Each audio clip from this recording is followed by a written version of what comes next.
at who's looking for him. Between Pam Bundy and Bondi and Cash Patel, they shouldn't be head of security at a junior college.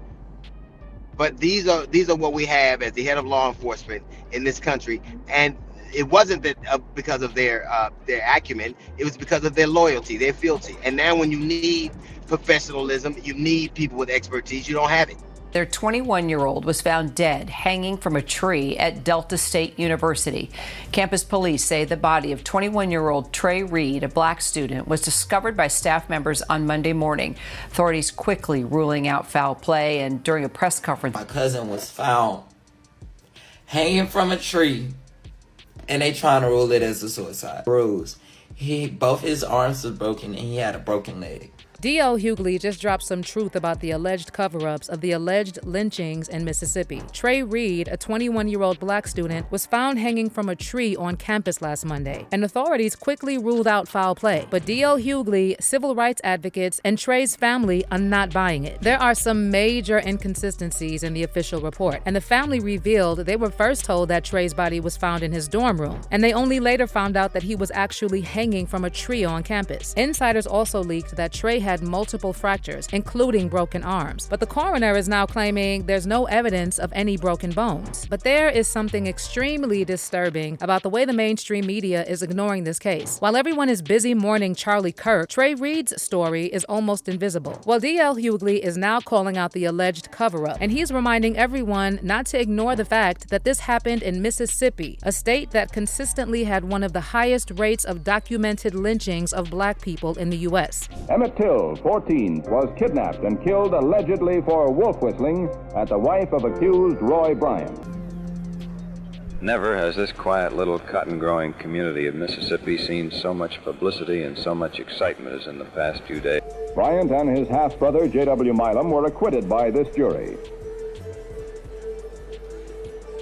And subsequently, even though they admitted taking the boy from the house, they were freed of kidnap charges. And that's why Trey Reed's case just can't be brushed off. Something dark is happening behind the scenes, and it's spreading across the country, while the media keeps you distracted and fighting each other. The police always say they don't suspect foul play. But let's be real. When a young black man is found hanging from a tree in Mississippi, you do not just brush that off. Trey Reed was a 21-year-old black student at Delta State University in Cleveland, Mississippi, a bright young man with his whole life ahead of him. But on September 15, 2025, his life was cut short under very suspicious circumstances. Authorities reported that Trey was found hanging from a tree on campus, and foul play was almost immediately ruled out. The coroner's preliminary report also claimed that there were no broken bones and no other marks consistent with it being an attack. On paper, it looked like a tragic accident, and the official narrative was quickly pushed to the public. But Trey's family is not buying this, and his mother told local media that there were no signs that Trey was planning to do something like this. And what's even more suspicious is that the school didn't even reach out to Trey's family to notify them of what happened on their campus. Triggering.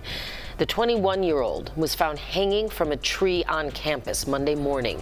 The coroner says a preliminary exam shows no signs of broken bones or assault, but Reed's mother told local reporters that she questions what happened to her son. She says she spoke to her son Friday, and he was excited to attend the university.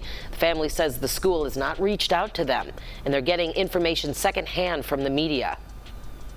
As we move forward, we're just looking for answers that a simple camera on the university's campus will answer.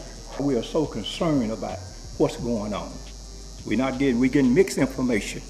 We're hearing everything on the media. So we just want the truth. Another strange detail is that Trey's family was initially told that his body was discovered in his dorm room. But then the story changed after the media reported a black student was found hanging from a tree. According to the family's lawyer, on the morning of Trey's death, police arrived at Trey's family's home and informed the family that Trey was found dead in his dorm room. But shortly after that, the family found out from the media that his body was actually found hanging from a tree in the center of campus. The family's lawyer also questioned why the school won't release security camera footage. footage and said, if this young man was on the campus of Delta State University with all these cameras and all this modern technology, from the moment he left his dorm room or entered the campus, there should be surveillance of all his actions. That's what we want. Bring the surveillance, bring the cameras so that we'll know exactly what happened. The family has now also brought in famous civil rights attorney Ben Crump to ensure a real investigation. And he issued a statement saying that Trey's family and the campus community deserve a full, independent investigation to uncover the truth about what happened. We cannot accept vague conclusions when so many questions remain, Crump said. I stand with this family, and I will lead a team of civil rights leaders and organizations in pursuing transparency and answers for Trey's family. But here's where it gets even darker. Just hours after Trey's body was found, another man, Corey Zukatis, was also found hanging in Mississippi. Corey was a 35-year-old white homeless man, and according to the Mississippi Free Press, he was found hanging from a tree in a wooded area off of Washington Street in Vicksburg. And while the mainstream media is trying to convince you that Charlie Kirk is the only story you need to focus on right now, D.L. Hughley is calling out the hypocrisy, and he's saying that these cases in Mississippi are being minimized on purpose, and that's exactly why we need to pay attention. Meanwhile, D.L. also shared this story on his Instagram with the caption, hypocrisy, showing MAGA Mike Johnson complaining about political opponents using language that incites violence. Meanwhile, this is how Trump talks to his opponents and what he calls enemy from within. Leaders cannot call their political opponents Nazis and fascists and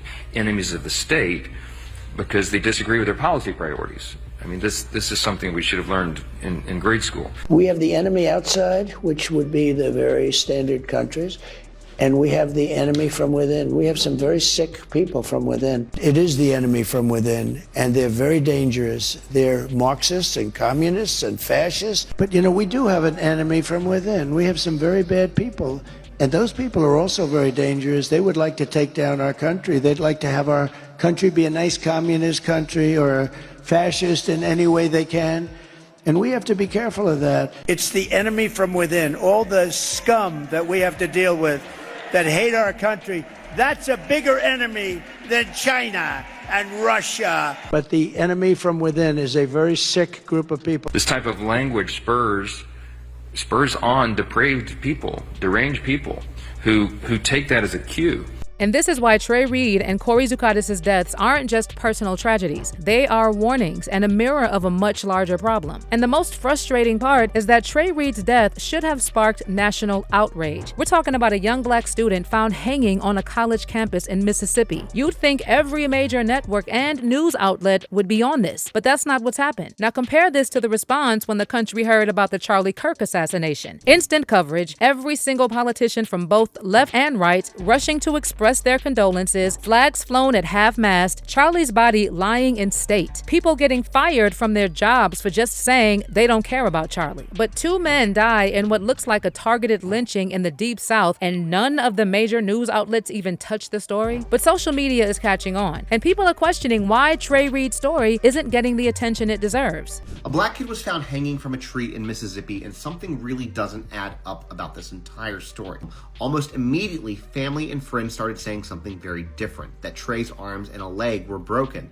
The coroner pushed back, saying that he didn't see broken bones in his exam, which leaves us with 2 very different stories, the official version and the one people closest to Trey believe. Now, Delta State shut down classes and canceled events, though no lockdown was issued. Officials said there was no ongoing threat, but let's be real. A black man found hanging from a tree in Mississippi will never feel straightforward. History matters here. Generations of lynchings and cover-ups. First Trey Reed and now Corey Zukatis. Both found in Mississippi hanging from trees. Yeah, Vicksburg police say a man was found dead hanging from a tree this afternoon. Police say the discovery was made in the woods on Washington Street near one of the casinos in Vicksburg. Captain Curtis Judge identified the victim as Corey Zukatis of Brandon. Now, police say right now the case is being classified as a death investigation. No other information is being released at this point. Now, when it comes to Corey Zukatis, there's not much information that can be found on the internet, which to me is the problem, because I'm trying to figure out why these deaths are not getting national news coverage. I also do believe that these are all in connection to the death of Charlie Kirk. Corey's race has been confirmed as white, and it makes things a little less like it's racially motivated. I don't know, it's still a little fishy to me. You have 2 men on the same day hung from trees. That seems wild to me. Now, to understand why Trey Reed's death has so many people skeptical, you have to look at Mississippi's history. This isn't just a part of the South. It's ground zero for some of the most horrific acts of racial terror in America. From the late 19th century through the mid-20th century, Mississippi was notorious for public lynchings, brutal of Black people meant to terrorize an entire community. And make no mistake, these weren't accidents or isolated incidents. They were deliberate, systemic tools of control. Now, a lot of people like to think lynchings are a thing of the past, but that's not how systemic violence works. The same forces that once dragged Black people from their homes or hung them from trees are still operating today, just in different forms. Police brutality, mass incarceration, and the disproportionate targeting of Black and poor communities are modern-day versions of those lynchings. When authorities rush to rule out foul play in suspicious deaths like Trey Reed's without fully investigating, or when marginalized lives are ignored and erased, it's not coincidence. It's history repeating itself. And it's not just history repeating, it's a current trend. Civil rights protections are being rolled back in various areas: voting restrictions, education policies, and policing reforms. And just days ago, Trump ordered the removal of information on slavery at multiple national parks. And the famous photo, the scourged back of a formerly enslaved man, Peter, is one of them. You think that's a coincidence too? No, they're rewriting history as we speak. And Mississippi has always been a test case. If you look at the state's track record, ignoring or misrepresenting Black suffering isn't new. It's a strategy that's been in place for generations. Now, as for Corey Zucadis, the homeless man who was found dead in the same way as Trey Reed, you need to look at the bigger picture here. See, just days before these deaths, Fox News host Brian Kilmeade suggested on live TV that homeless people should be euthanized. Yes, literally. He proposed killing people that he thinks are useless to society. They have given billions of dollars to mental health and the homeless population. A lot of them don't want to take the programs. A lot of them don't want to get the help that is necessary. You can't give them a choice. Either you take the resources that we're going to give you, or you decide that you're going to be locked up in jail. That's the way it has to be now. Or involuntary lethal injection or something. Just kill him. And just days after Kilmeade said this, Corey Zucadis, a homeless man, was found dead alongside Trey Reed. We're supposed to believe this is another coincidence? Well, D.L. Hughley isn't buying it, and neither should anyone else who's paying attention. And if you're still not convinced, let me show you what else happened while the media was distracting you with stories about Charlie Kirk. 2 days after Trey Reed and Corey Zucadis' bodies were found, someone shot up a homeless shelter in Minneapolis, leaving 7 people in critical condition. According to the local authorities, the victims were shot in the head, which means this was a deliberate targeting of the most vulnerable demographic. But unfortunately, here we are yet again in the aftermath of a mass shooting. This is not normal. I'm providing details on yet another multiple victim shooting in which 8 people have been injured by gunfire. This time this occurred at a homeless encampment. The people of Minneapolis deserve peace and safety. All residents of the city deserve that on their streets and in their neighborhoods and in their homes.